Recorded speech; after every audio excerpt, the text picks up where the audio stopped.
दोस्तों नमस्कार, मैं योगेश कुमार और उम्मीद करता हूं कि आप सब लोग अच्छे होंगे, बेहतर होंगे, अपने स्वास्थ्य का ख्याल अच्छा रख रहे होंगे इस बदलते मौसम में।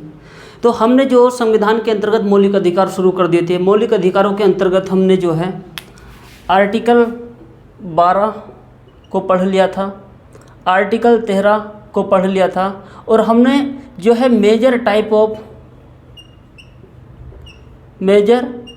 ऑफ फंडामेंटल राइट्स को हमने देख लिया था और जिसमें हमने देखा था कि ये 6 प्रकार के अधिकार होते हैं भारतीय संविधान में जो दिए गए हैं। तो हमने जो है 6 प्रकार समझ लिए थे कौन कौन से प्रकार होते हैं। अब नंबर है एक एक आर्टिकल को, एक एक मौलिक अधिकार को बेहतर तरीके से समझना। और आज जो हमारा आर्टिकल शुरू होने वाला है वो है जो पहला प्रकार है, फर्स्ट प्रकार यदि हम बात करें समता का अधिकार, राइट टू इक्वलिटी, समता का अधिकार। समता के जो अधिकार हैं ये आर्टिकल 14 से लेकर आर्टिकल 18 तक दिए गए हैं। तो आर्टिकल 14 सबसे पहले क्या कहता है हम इस पे बात करेंगे। इससे पहले हम थोड़ा सा बेसिक जान लेते हैं। बेसिक क्या है? देखो, भारतीय समाज जो है प्राचीन समय से लेकर और आधुनिक और मध्यकाल के दौरान जो है भारतीय समाज के अंतर्गत बहुत ज़्यादा विषमताएं थीं। वो विषमताएं जो है इस रूप में थी कि कुछ लोग तो ऐसे थे जिनको जो है बहुत ज़्यादा प्रिविलेज दिया जाता था हमारे समाज के अंतर्गत। बहुत लोग जो है बहुत नीचे चले गए थे जिन्हें कोई भी अधिकार नहीं थे, ना ही तो उनके पास में शिक्षा का अधिकार था और ना ही उन्हें कानूनी संरक्षण कोई प्राप्त था। और जो कुछ वर्ग थे, जो उच्च वर्ग थे, उन्हें जो है कानूनी रूप में भी जो है संरक्षण मिला हुआ था। अब क्योंकि हमने जो है 1947 को जो है अपना देश आज़ाद होता है और हमने 1949 को अपना कॉन्स्टिट्यूशन को अंगीकृत किया और 1950 को हमारा जो संविधान है उसका कॉन्स्टिट्यूशन का कमेंसमेंट हुआ, यानी कि संविधान लागू हुआ। और संविधान लागू होने के साथ ही जो है हमारे देश के संविधान के अंतर्गत पार्ट 3 में आर्टिकल 12 से लेकर आर्टिकल 35 तक जो है मौलिक अधिकारों का चैप्टर जोड़ा गया। और इस मौलिक अधिकारों के अंतर्गत जो है यदि हम बात करें समानता का अधिकार क्यों आया, क्योंकि हमने अपने देश के लिए राजनीतिक व्यवस्था जो अपनाई है वो राजनीतिक व्यवस्था कैसी है, लोकतांत्रिक थी। और लोकतांत्रिक समाज के अंतर्गत अगर आप कानून के रूप में व्यक्तियों को समानता नहीं देंगे, कानूनी रूप में आप व्यक्तियों को एक जैसा नहीं समझेंगे, इक्वल नहीं समझेंगे, तो लोकतंत्र की स्थापना करना जो है किसी काम का नहीं है। अगर लोकतंत्र को अच्छे से चलाना है, संचालित करना है, तो कहीं ना कहीं समाज के प्रति एक व्यक्ति को इंक्लूड करना पड़ेगा और समाज के अंतर्गत जो है कानूनी तौर पर लोगों के बीच में, नागरिकों के बीच में समानता देनी पड़ेगी। तो इसीलिए हमारे संविधान निर्माताओं ने कहीं ना कहीं जो है फंडामेंटल राइट्स के अंतर्गत जो सबसे पहले बात की वो समानता की ही बात की, क्योंकि हमारे देश में समानता थी ही नहीं नागरिकों के बीच में। तो नागरिकों के बीच में समानता स्थापित हो इसके लिए जो है आर्टिकल 14 के अंतर्गत जो कहा गया वो ये कहा गया है स्टेट का मतलब वही जो हमने आर्टिकल 12 में पढ़ा था। आर्टिकल 12 क्या कहता है? डेफिनेशन ऑफ स्टेट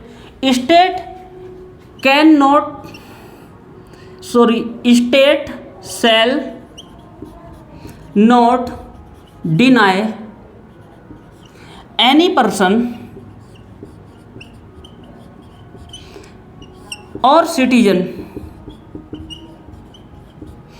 भी कह सकते हैं। जो राज्य है वो नागरिकों के बीच में या व्यक्तियों के बीच में जो है उनको राइट टू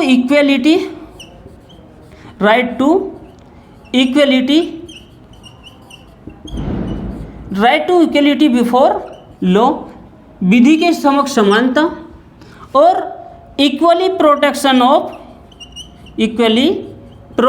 ऑफ लॉ। हमारा राज्य जो है, यानी कि राज्य right to equality before law और इक्वली प्रोटेक्शन ऑफ लॉ को जो है किसी भी नागरिक को देने से डिनाई नहीं कर सकता।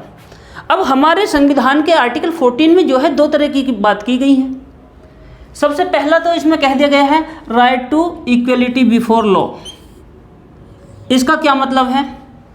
राइट टू इक्वलिटी के अंतर्गत इक्वली प्रोटेक्शन ऑफ लॉ।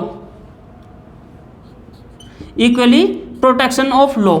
इन दोनों में क्या डिफरेंस है, किस तरीके से ये दोनों काम करते हैं, हम इसको समझते हैं। सबसे पहले बेसिक डिफरेंस को जानेंगे, और बेसिक डिफरेंस क्या है वो ये है, दरअसल ये जो समानता के अधिकार का विचार है, right to equality protection of law, ये जो है भारतीय संविधान के अंतर्गत यूके के कॉन्स्टिट्यूशन से एडॉप्ट किया गया है। और इक्वली प्रोटेक्शन ऑफ लॉ यानी कि लॉ जो है लोगों को संरक्षण देगा, एक समान संरक्षित करेगा। ये जो विचार है ये जो है यूएसए के संविधान से एडॉप्ट किया गया है। और यहाँ पर जो है 69 बीपीएससी परीक्षा के अंतर्गत यहाँ से ये सवाल पूछा गया था कि कौन सा आर्टिकल कहाँ से लिया गया है। आर्टिकल 14 को तो 2 पार्ट में तोड़ के पूछा था।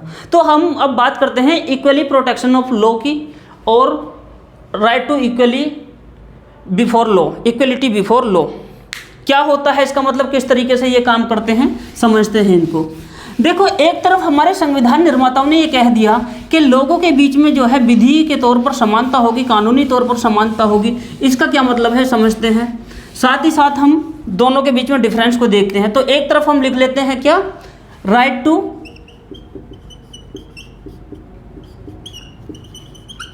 इक्वलिटी बिफोर लॉ, और दूसरी तरफ हम लिख लेते हैं equally protection of law, equally protection of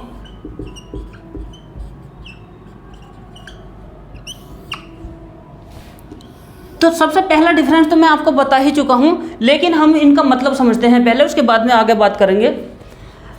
equality before law का मतलब क्या है, मान लीजिए भारत के अंतर्गत जो सिटीजन है, इन सिटीजन्स के अंतर्गत कोई व्यक्ति जो है आर्थिक रूप में मजबूत है, आर्थिक इकोनॉमिकली जो है कोई व्यक्ति मजबूत है, और कोई व्यक्ति जो है बहुत ज़्यादा आर्थिक तौर पर गरीब है। कोई व्यक्ति जो है राजनीतिक रूप में मजबूत हो सकता है, पॉलिटिकली कोई व्यक्ति जो है स्ट्रांग हो सकता है, और कोई नागरिक जो है कमज़ोर वर्ग का हो सकता है, जिसके पास में कोई शक्ति नहीं, कमज़ोर वर्ग का। अब होता क्या है, इक्वलिटी बिफोर लॉ का मतलब क्या है, आपकी सामाजिक और आर्थिक और राजनीतिक स्थिति कुछ भी हो, यानी कि आप आर्थिक रूप में टाटा बिरला या अंबानी हों, या फिर जो है आप एक गरीब व्यक्ति हों, तो आप दोनों के बीच में जो है कानूनी तौर पर कोई भी डिफरेंस नहीं करेगा स्टेट। दैट मीन्स जो आईपीसी की धारा मर्डर करने के लिए अंबानी के ऊपर लगाई जाएगी, वही धारा जो है एक गरीब व्यक्ति के ऊपर लगाई जाएगी। इसका मतलब ये नहीं है, दैट मीन्स कि अगर मुकेश अंबानी ने 2 मर्डर किए हैं या फिर किसी पॉलिटिशियन ने 2 मर्डर किए हैं, तो कानूनी रूप में जो है वही सज़ा तो है एक मजबूत व्यक्ति को मिलेगी, और वही सज़ा जो है एक गरीब व्यक्तियों को मिलेगी। अब आगे देखते हैं हम, मान लीजिए पॉलिटिकली और पावर के रूप में कोई व्यक्ति, मान लीजिए कोई आईएएस अधिकारी है। अब ये आईएएस अधिकारी जो है, एग्जाम्पल के तौर पर पूजा खेड़कर का एग्जाम्पल हम समझ सकते हैं। कोई आईएएस अधिकारी है, मान लीजिए वो किसी लॉ को वायलेट करता है, लॉ का उल्लंघन करता है। अब वो लॉ का उल्लंघन करता है, एक तरफ एक आईएएस अधिकारी है, और मान लीजिए एक तरफ एक मजदूर आदमी है, मजदूर व्यक्ति है जो डेली बेसिस पे काम करता है, वो जो है किसी कानून को तोड़ता है। तो अब अगर ये आईएएस अधिकारी है, तो इसका मतलब ये नहीं है कि कानून के अंतर्गत आईएएस अधिकारी होने के कारण आपको जो है कानून से छूट मिल जाएगी, और अगर आप मजदूर हैं तो आपको भी उतनी ही सज़ा मिलेगी। मान लीजिए किसी भी जुर्म में, क्रिमिनल जुर्म में, मान लीजिए अगर 5 ईयर की सज़ा है कोई जुर्म करने पर, तो 5 ईयर की सज़ा मजदूर को मिलेगी, और 5 ईयर की सज़ा ही जो है एक आईएएस अधिकारियों को मिल सकती है। That means equality before law का मतलब क्या है, कानून के सामने हर व्यक्ति की एक समान हैसियत है। क्या है वो हैसियत, राजनीतिक तौर पर, आर्थिक तौर पर और जो है पावर के तौर पर डिफरेंस हो सकती है, लेकिन कानून के सामने उस व्यक्ति की पद की प्रतिष्ठा नहीं काउंट की जाएगी। तो ये हमारा जो मतलब था, ये मतलब था किसका, इक्वलिटी बिफोर लॉ का। अगर अब हम बात करें आगे, तो ये जो इक्वलिटी बिफोर लॉ है, दरअसल ये मैंने बताया आपको कि यूके के कॉन्स्टिट्यूशन से एडॉप्ट किया गया है, ब्रिटिश संविधान से ये एडॉप्ट किया गया है। तो ब्रिटेन के अंतर्गत जो है एक व्यक्ति हैं जो पॉलिटिकल थिंकर हम कहते हैं, स्कॉलर्स कहते हैं, तो ये जो है इनका नाम है एवी डाइसी। एवी डाइसी का कहना था कि इक्वलिटी बिफोर लॉ जो है ये रूल ऑफ लॉ का महत्वपूर्ण पिलर है। रूल ऑफ लॉ मतलब, रूल ऑफ लॉ इनके अनुसार ऐसा शासन जो संविधान से चले, जो कानून से चले। यानी कि ये कहते थे जो रूल ऑफ लॉ है, जो कानून का शासन है, ये कैसा शासन होता है, लिमिटेड शासन, लिमिटेड रूल होता है। दैट मीन्स सरकार का हस्तक्षेप आपके दैनिक जीवन में बहुत ही नामात्र होगा। और एवी डाइसी कहते थे लिमिटेड गवर्नमेंट होने का मतलब क्या है, एक डेमोक्रेटिक होना, लोकतांत्रिक होना। यदि और क्या होना, शासन का कॉन्स्टिट्यूशन के तौर पर चलना। और जब शासन कॉन्स्टिट्यूशन के हिसाब से चलेगा तो सभी लोगों की हैसियत एक समान समझी जाएगी या डिफरेंस। दैट मीन्स देखो, व्यवहारिक तौर पे कुछ भी हो सकता है। वो आप कहेंगे कि मुंबई का जो पोर्च केस है उसके अंतर्गत जो है एक दिन में ही जो है उस व्यक्ति ने जो है गाड़ी चला के जो है एक्सीडेंट किया और दो कपल्स को मार दिया, और उस व्यक्ति को जो है जज साहब ने जो सज़ा सुनाई वो बहुत कम सुनाई। सज़ा के तौर पर जो है उसे बहुत तुच्छ सज़ा दी जिसमें कुछ था ही नहीं। ये देखो अलग चीज़ है, ये डिस्प्यूट है कि कानून का शासन तो है, कानून के सामने सभी की हैसियत एक जैसी है, लेकिन व्यवहारिक तौर पर विडंबना ये है कि हमारे संविधान के प्रावधान पूरे तरीके से देश के अंतर्गत लागू नहीं हो पाते। यही कारण है कि कानून के अंतर्गत लिखा कुछ और होता है और व्यवहारिक तौर पर हम कुछ ना कुछ और देख रहे होते हैं। तो ये जो बात की थी हमने इक्वलिटी बिफोर लॉ का मतलब क्या होता है। और आर्टिकल 14 का जो पार्ट फर्स्ट है, यानी कि आर्टिकल 14 के अंतर्गत जो फर्स्ट क्लॉज है वो यही कहता है कि किसी भी नागरिक या व्यक्ति को जो है विधि के सामने इक्वल समझा जाएगा, उसकी हैसियत क्या है, कुछ भी हो। एक गरीब व्यक्ति को भी वही सज़ा होगी, एक अमीर व्यक्ति को भी वही सज़ा होगी। तो अब हम जो है थोड़ा सा इसको समझते हैं, उसके बाद में डिफरेंस देखते हैं। चलिए इसको मैं साफ कर देता हूँ। अब जो है ये जो इक्वली प्रोटेक्शन ऑफ लॉ है, यानी कि विधि के समान संरक्षण मतलब क्या। एक तरफ तो हमने कह दिया कि बड़ी बड़ी हमारे संविधान निर्माताओं ने बहुत ऊंची बात कर ली कि भाई विधि की जो है समानता होगी, लोगों को, नागरिकों को कानून के सामने इक्वल समझा जाएगा। जब आप इक्वलिटी की बात कर रहे हो तो प्रोटेक्शन किस बात का और क्यों। एक तरफ तो हम कह रहे हैं कि कानून के सामने सभी की हैसियत एक जैसी है, और दूसरी तरफ हम क्या बोल रहे हैं, प्रोटेक्शन भी देंगे। व्हाट एन आइडिया है, समझते हैं। ये जो विचार है, दरअसल ये विचार हम पहले ही समझ चुके हैं। ये कहाँ से अडॉप्ट किया गया है, यूएसए के संविधान से।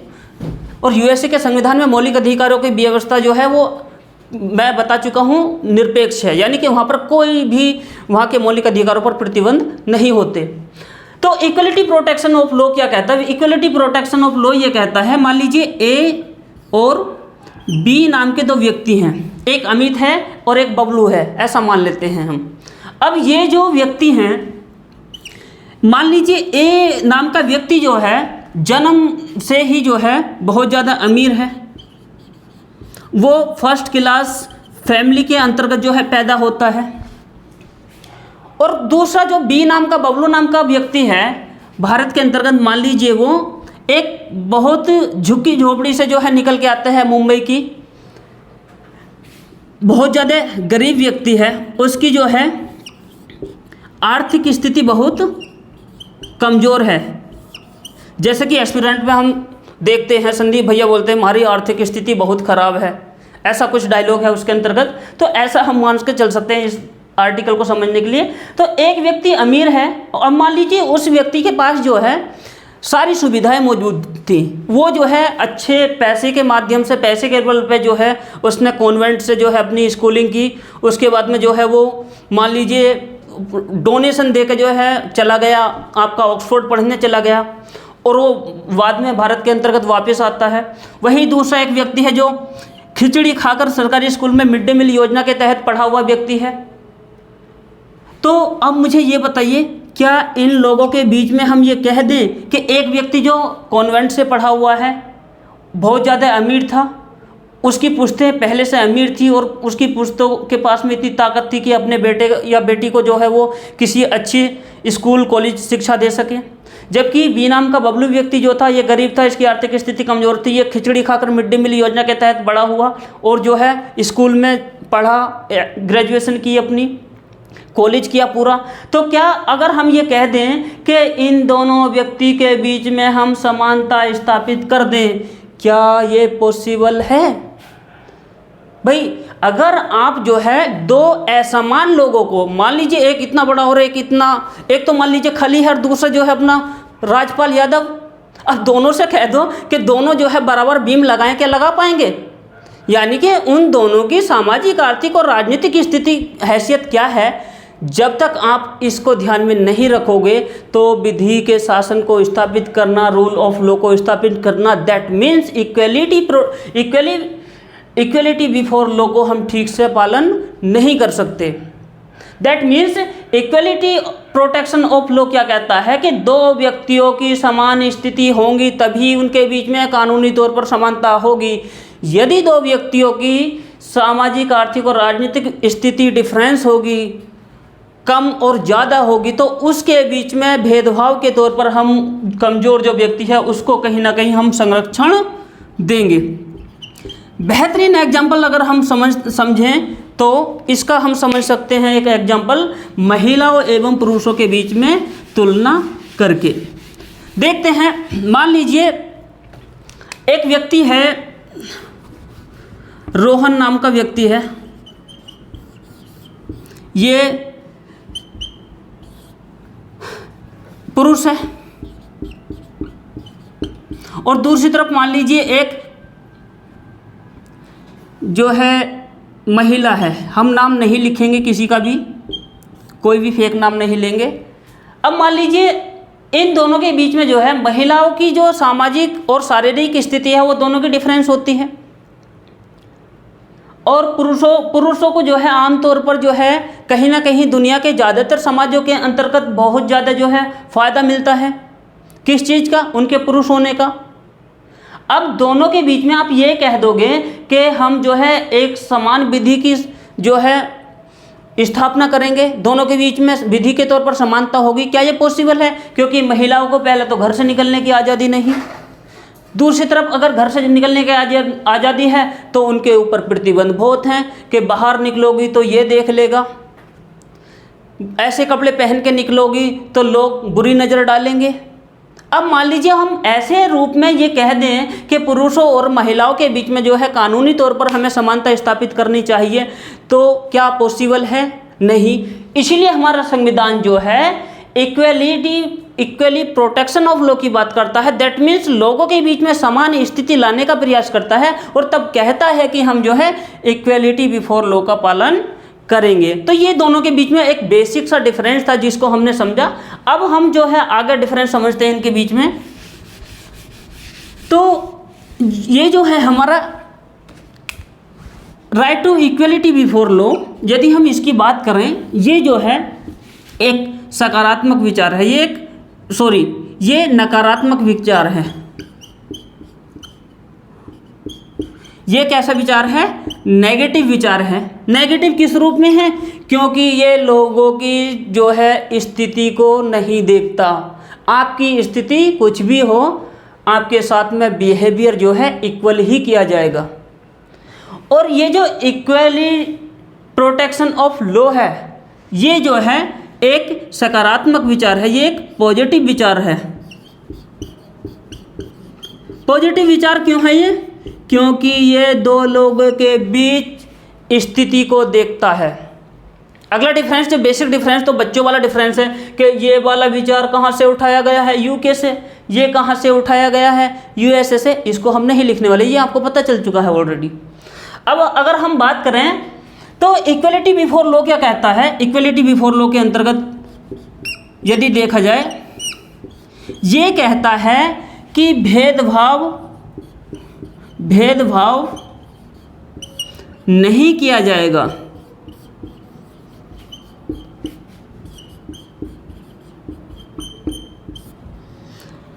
That means absence of discrimination, absence of differences.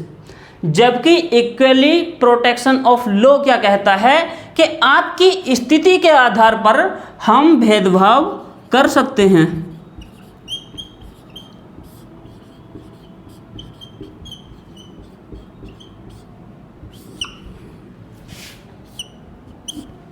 और अगला जो हमारा पॉइंट की यदि हम डिफरेंस की बात करें तो हम कह सकते हैं इसमें जो है सभी के साथ जो है व्यवहार कैसे किया जाएगा, बिहेवियर कैसा होगा, समान बिहेवियर होगा, समान इक्वल बिहेवियर, समान व्यवहार होगा। यहाँ पर परिस्थितियों के अनुसार होगा।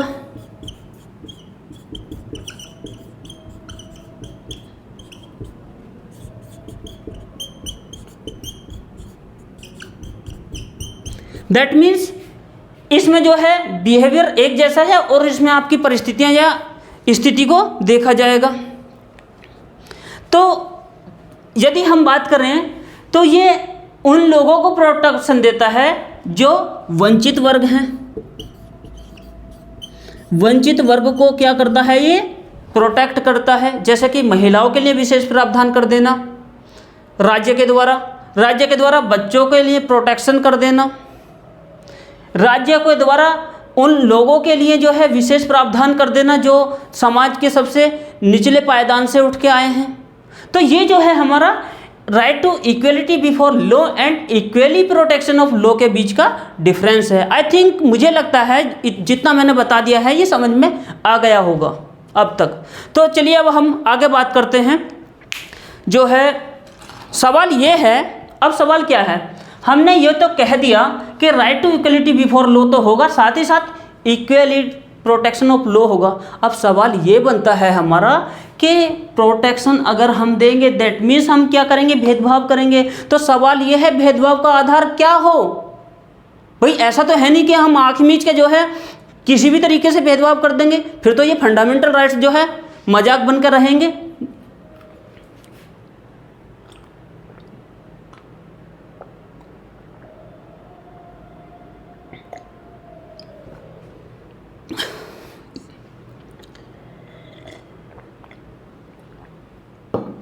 सॉरी, प्यास लग रही थी। चलिए शुरू करते हैं। तो अब हमारा सवाल है, इस सवाल को क्लियर करते हैं। अगला सवाल क्या है कि हम एक तरफ बात कर रहे हैं कि विधि के समक्ष समानता है, दूसरी तरफ हम क्या कर रहे हैं, प्रोटेक्शन भी दे रहे हैं।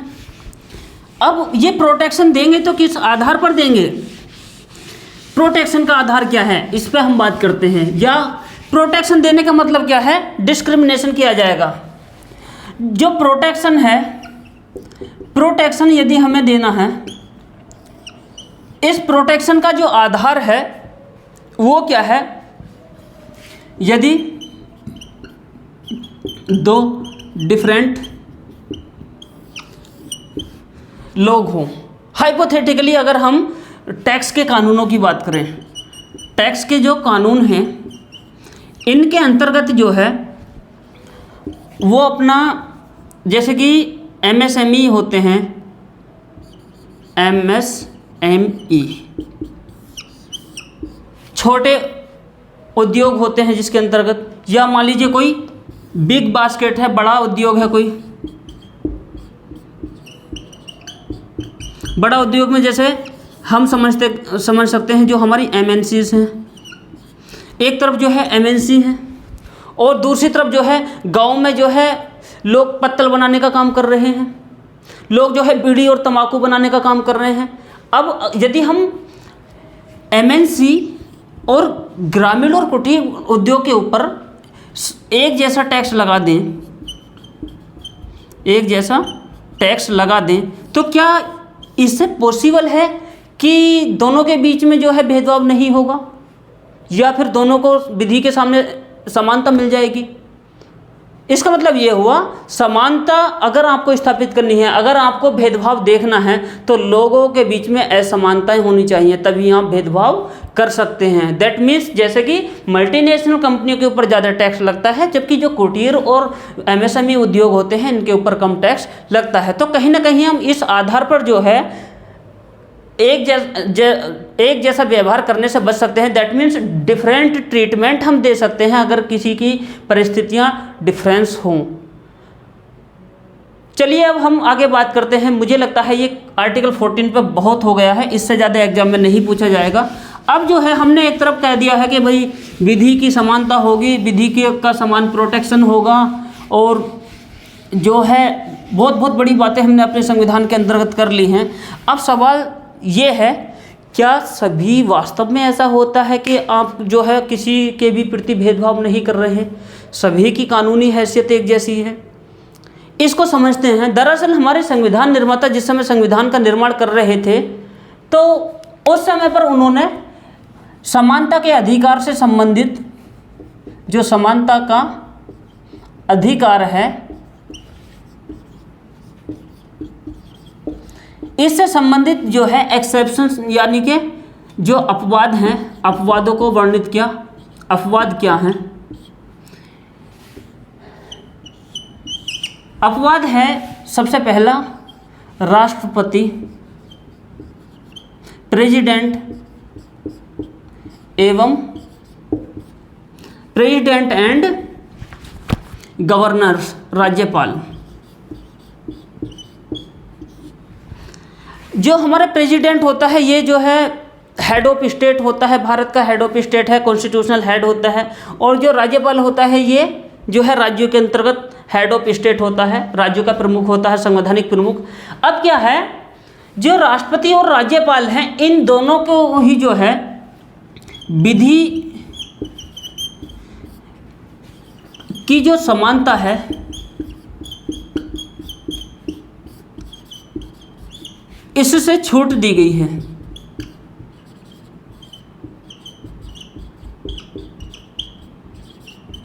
इससे छूट कैसे दी गई है? अब मान लीजिए राष्ट्रपति या राज्यपाल दोनों ही व्यक्ति जो है कोई क्राइम कर देते हैं। कोई क्राइम क्या करते हैं, मान लीजिए ये किसी का जो है गला काट दें। हालांकि एक बूढ़ा आदमी गला क्या ही काटेगा।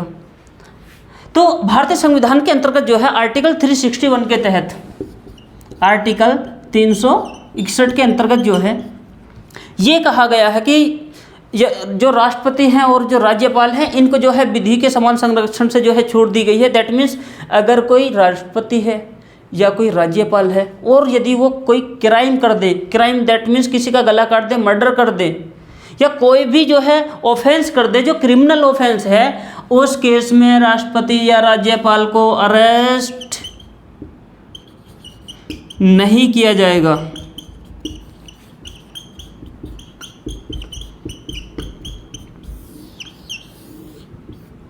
अब यदि हम क्राइम की बात करें तो दो तरह के क्राइम होते हैं। एक क्राइम तो होते हैं जो जिनमें जो आपराधिक प्रकृति के हैं,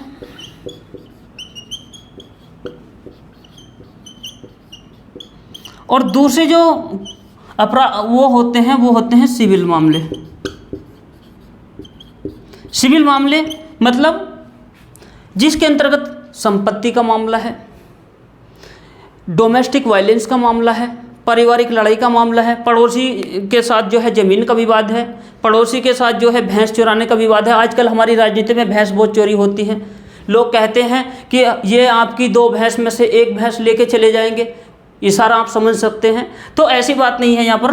दरअसल अगर कोई राष्ट्रपति है, मान लीजिए उसने क्राइम कर दिया, तो उस केस में हम राष्ट्रपति को अरेस्ट नहीं कर सकते। दैट मीन्स अगर मान लीजिए 2 व्यक्ति हैं, एक तरफ राष्ट्रपति और एक आम नागरिक, अगर दोनों मर्डर कर देते हैं तो दोनों में से जो राष्ट्रपति हैं, राष्ट्रपति को छूट मिल जाएगी, उस व्यक्ति को जो है अरेस्ट नहीं किया जाएगा। तो इस तरह की ये छूट की बात की गई है। तो आपराधिक मामलों में जो आपराधिक प्रकृति के जो जुर्म हैं उनमें राष्ट्रपति को अरेस्ट नहीं किया जाएगा, उनके ऊपर कोई केस संचालित नहीं किया जाएगा। जबकि यदि मामला कोई सिविल मामला है, सिविल मामला यानी कि अगर राष्ट्रपति अपने पड़ोसी की भैंस को छीन ले, राष्ट्रपति या राज्यपाल पड़ोसी के पैसे मार ले, यानी कि मामला यदि सिविल है, तो उस मामले में राष्ट्रपति के ऊपर और राज्यपाल के ऊपर केस किया जा सकता है, लेकिन उसके लिए 2 मंथ का नोटिस होना चाहिए। लेकिन ये जो सिविल मामलों में राष्ट्रपति और राज्यपाल को जो छूट दी गई है, राज्यपाल के संबंध में ये छूट के ऊपर जो है सुप्रीम कोर्ट के अंतर्गत एक केस गया था और उसमें कुछ डिसीजन आई है। अभी जो है उस डिसीजन को हम कभी करंट अफेयर्स के टॉपिक के साथ में कर लेंगे। फिलहाल जो हमने संविधान के अंतर्गत जो अपवाद है, ये पहला अपवाद था जो हमने समझ लिया। अब हम अगला एक्सेप्शन देखते हैं कि विधि के समान संरक्षण और विधि के समान समानता के अंतर्गत जो है दूसरा अपवाद क्या है। अगला अपवाद जो है वो आता है डिप्लोमेट्स को लेकर। डिप्लोमेट्स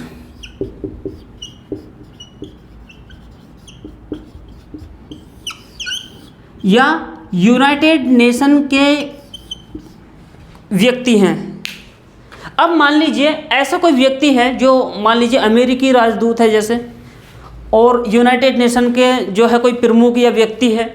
अगर ये व्यक्ति भारत के अंतर्गत आते हैं और इनसे कुछ कर्मकांड हो जाते हैं, तो इस मामले में जो है इन्हें भी विधि के समान संरक्षण से छूट दी गई है। क्यों दी गई है? क्योंकि ये वो व्यक्ति होते हैं जो भारत की विदेश नीति को प्रभावित कर सकते हैं, भारत के राजनीतिक संबंधों को जो है कहीं ना कहीं विस्थापित कर सकते हैं। यदि इस केस में कुछ होता है यूनाइटेड नेशन के या कोई डिप्लोमेट है और इनको हम अरेस्ट कर लेते हैं, तो हमें कहीं ना कहीं बहुत सारे अंतर्राष्ट्रीय संधियों का जो है मानना पड़ता है, और उन्हीं के तहत जो है हमें अपने देश के जो संबंध हैं उनको ठीक से संचालित करने के लिए डिप्लोमेट्स को और यूनाइटेड नेशन से जुड़े हुए व्यक्ति को कहीं ना कहीं छूट दी जाती है। और अगला जो अपवाद आता है वो अपना आता है किससे? राष्ट्रपति से जुड़ा हुआ, राष्ट्रपति और राज्यपाल से ही जुड़ा हुआ। यानी कि ये जो ऐसा अपवाद है, इसके अंतर्गत यदि कोई राष्ट्रपति जो है या राज्यपाल भारत के अंतर्गत जितने कार्यकाल तक अपना कोई काम करता है, उस कार्यकाल तक उसने जो काम किए वो भारत के लिए किए या किसी राज्य के लिए किए, यदि वो कुछ गलत करते हैं या सही करते हैं, तो वो न्यायपालिका में उसके लिए जवाबदेही उनकी नहीं होती। दैट मीन्स अगर हम कुछ गलत काम कर देते हैं, हम किसी कानून का उल्लंघन कर देते हैं, उस केस में हमारी जो है जवाबदेही बनती है कहाँ पर? कोर्ट के अंतर्गत। और यदि राष्ट्रपति और राज्यपाल ऐसा कर देते हैं, कुछ भी करते हैं, उनकी जो ऑफिशियली उनके द्वारा जो काम किए गए हैं, क्या वो मर्डर भी कर दें तब भी उस मामले में उनके ऊपर कोई भी कार्रवाई नहीं की जाएगी। तो ये जो था हमारा अपना आर्टिकल 14 था जो समानता से संबंधित था। और कल हम जो है आर्टिकल 15, 16 और आरक्षण से जुड़े हुए कुछ प्रावधानों को पढ़ेंगे। आज के लिए इतना ही, धन्यवाद।